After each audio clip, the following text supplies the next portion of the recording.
जब हम न्यूटन के तीसरे नियम की बात करते हैं, तो यह एक ऐसा सिद्धांत है जो हमें बताता है कि हर क्रिया का एक समान और विपरीत प्रतिक्रिया होती है। सोचिए, जब आप किसी दीवार पर हाथ मारते हैं, तो दीवार आपके हाथ को उतनी ही ताकत से वापस धकेलती है। यह नियम हमें यह समझने में मदद करता है कि हमारे चारों ओर की दुनिया कैसे काम करती है। इस सिद्धांत का एक सरल उदाहरण है जब हम चलने की कोशिश करते हैं। जब हम अपने पैर को जमीन पर रखते हैं, तो हम जमीन पर दबाव डालते हैं, लेकिन जमीन भी हमें उतनी ही ताकत से ऊपर धकेलती है जिससे हम आगे बढ़ पाते हैं। अगर यह प्रतिक्रिया नहीं होती, तो हम जमीन पर गिर जाते। अब सोचिए, अगर हम एक बोट में हैं और हम एक दिशा में धक्का देते हैं, तो बोट उसी दिशा में नहीं जाएगी। इसके बजाय बोट के विपरीत दिशा में एक बल उत्पन्न होगा, जिससे बोट दूसरी दिशा में बढ़ेगी। यह सिद्धांत न केवल भौतिकी में, बल्कि हमारे रोजमर्रा के जीवन में भी लागू होता है।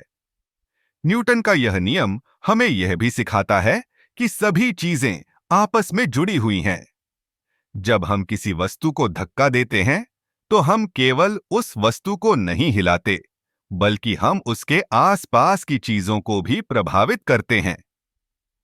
यह एक तरह का संतुलन है जो हमें बताता है कि हर क्रिया का एक परिणाम होता है। इस सिद्धांत का एक और दिलचस्प पहलू है कि यह हमें यह समझने में मदद करता है कि कैसे बलों का संतुलन हमारे जीवन में महत्वपूर्ण है। उदाहरण के लिए, जब हम एक कुर्सी पर बैठते हैं, तो हमारा वजन कुर्सी पर दबाव डालता है और कुर्सी हमें सहारा देती है।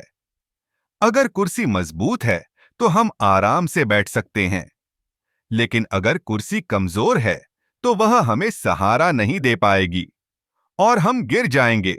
न्यूटन का तीसरा नियम न केवल भौतिकी के लिए महत्वपूर्ण है, बल्कि यह हमारे जीवन के हर पहलू में लागू होता है, चाहे वह खेल हो, विज्ञान हो या हमारी दैनिक गतिविधियां। यह सिद्धांत हमें यह समझने में मदद करता है कि हम कैसे अपने कार्यों के परिणामों को देख सकते हैं। इसलिए अगली बार जब आप कुछ करें, तो सोचिए कि आपकी क्रिया का क्या परिणाम होगा। क्या आप तैयार हैं उस प्रतिक्रिया के लिए?